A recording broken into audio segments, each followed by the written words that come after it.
दोस्तों, स्वागत है आपका ऑनलाइन टीचिंग विद गरिमा। आज मैं आपको उत्तराखंड के बारे में दूसरा सीरीज पर पढ़ाने जा रही हूँ। ये पार्ट 2 है। कल मैंने आपको दिखाया था कि उत्तराखंड राज्य की स्थिति के अंतर्गत मैंने आपको राज्य का कुछ क्षेत्रफल, जैसे मैंने आपको बताया कि 53,483 वर्ग किलोमीटर में फैला हुआ है। क्योंकि सबसे पहले जानना हमें जरूरी है कि उत्तराखंड राज्य कहाँ से कहाँ तक इसका विस्तार किया गया है। इसी के अंतर्गत जैसे मैंने आपको ये भी बताया कि 9 नवंबर 2000 को क्या कहते हैं इसका गठन किया गया है। कब किया गया? 9 नवंबर 2000 को 9 नवंबर 2000 को इसका गठन किया गया। पहले मैंने कल ये भी बताया, इस बारे में बात हो गई थी कि पहले ये उत्तरांचल के नाम से था, अभी उत्तराखंड कर दिया गया है। और उत्तराखंड में राज्य विधेयक लोकसभा में 1 अगस्त 2000 को पारित हुआ था। इस बारे में मैं आपको कल बता चुकी हूँ। आज मैं आपको दूसरे पार्ट के बारे में बताऊंगी। आज मैं आपको बताऊंगी राज्य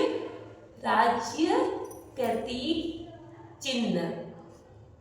राज्य प्रतीक चिन्ह, इसके अंतर्गत में राज्य पशु के बारे में, राज्य पक्षी, राज्य वृक्ष और राज्य पुष्प आदि के बारे में आपको यहाँ पे डिस्कस करूंगी। अब मैं आपको बताऊंगी राज्य पशु के बारे में। राज्य पशु हमारा क्या है? कमेंट करके बताओ। राज्य पशु क्या है हमारा? कस्तूरी मृग। ऊंचाई पर पाए जाते हैं 3600 से 4400 मीटर की ऊंचाई पर पाए जाते हैं। कहाँ पाए जाते हैं? ऊंचाई पर पाए जाते हैं। यह नंबर 1 पे देखो, ये देखना कि यह पिथौरागढ़, फूलू की घाटी, केदारनाथ आदि जगहों पर पाए जाते हैं। और कस्तूरी मृग का वैज्ञानिक नाम बताऊंगी मैं आपको।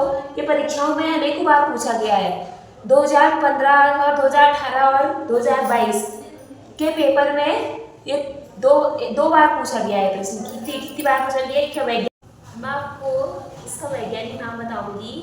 कस्तूरी मृग का वैज्ञानिक नाम है, देखिए आप नोट भी कर लीजिए अपनी कॉपी में, कॉपी को पकड़ कर बैठिए। मास्कस काइसोगास्टर।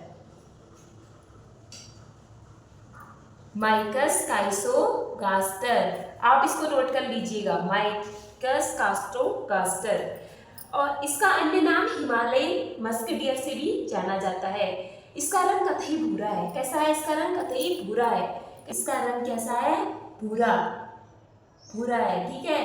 कस्तूरी नर मृग की नाभि में पाया जाता है। यह विशेष प्रकार खुशबू होती है। इसमें विशेष प्रकार की खुशबू होती है। 1977 में महरूड़ी कस्तूरी मृग अनुसंधान केंद्र की स्थापना पिथौरागढ़ में की गई थी।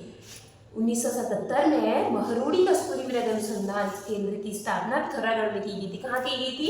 केंद्र की स्थापना पिथौरागढ़ में की गई थी। और 1986 में पिथौरागढ़ स्पोर्ट अभयारण्य की स्थापना की गई थी। किसकी स्थापना की गई थी? पिथौरागढ़ स्पोर्ट अभयारण्य की स्थापना की गई थी।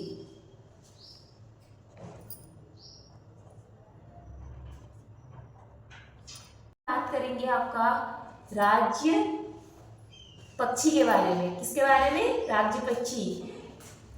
ये सबसे इम्पोर्टेंट ये है कि हमें ये जानना जरूरी है कि हमारे जिस राज्य में हम रह रहे हैं उसके प्रतीक चिन्ह जानना हर किसी स्टूडेंट के लिए अनिवार्य है। आगामी परीक्षाओं के लिए भी अनिवार्य है। राज्य पक्षी क्या है? मोनाल। क्या है? मोनाल। अब हम इसके बारे में आपको डिस्कस करेंगे।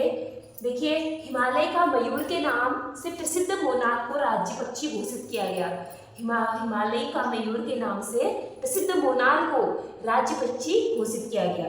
मोनाल, इसका देखना आपको बताऊंगी कि मोनाल 2500 से 5000 मीटर ऊंचाई पर पाए जाते हैं।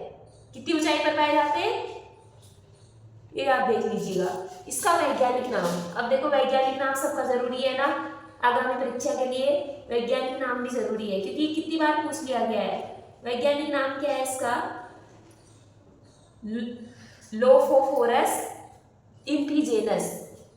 क्या बोला मैंने? लोफोफोरस इम्पीजेनस। आप इसको नोट कर लीजिएगा। इसका अन्य नाम मनियाल या मुनाल कहते हैं। क्या कहते हैं? अन्य नाम मनियाल या मुनाल। इसकी नर जाति को डाफे डाफिया कहते हैं और मादा जाति को मोनाल कहा जाता है। इसका प्रयोग शिकार, मांस और खाल के रूप में किया जाता है। किसके रूप में किया जाता है? शिकार, मांस और खाल के रूप में किया जाता है। तो गाइस अभी के लिए इतना ही। अब मेरे साथ बने रहिएगा ऑनलाइन टीचिंग विद गरिमा पर। इसके बारे में मैं आगे आपको राज्य वृक्ष और राज्य पुष्प के बारे में बताऊंगी। अभी के लिए बस इतना ही। लाइक कीजिए, शेयर कीजिए, सब्सक्राइब कीजिए मेरे चैनल को और ऐसे ही बने रहिए। उत्तराखंड की आगामी परीक्षाओं के लिए उत्तराखंड के नए नवीन वैज्ञानिक, संपूर्ण इतिहास, भौगोलिक, आर्थिक, राजनीतिक इतिहास, इसके बारे में मैं विस्तार पूर्वक आपको फर्स्ट पार्ट से लेके सारे पार्ट कम से कम 1 महीने में आपको पूरी क्लियर करा दूंगी।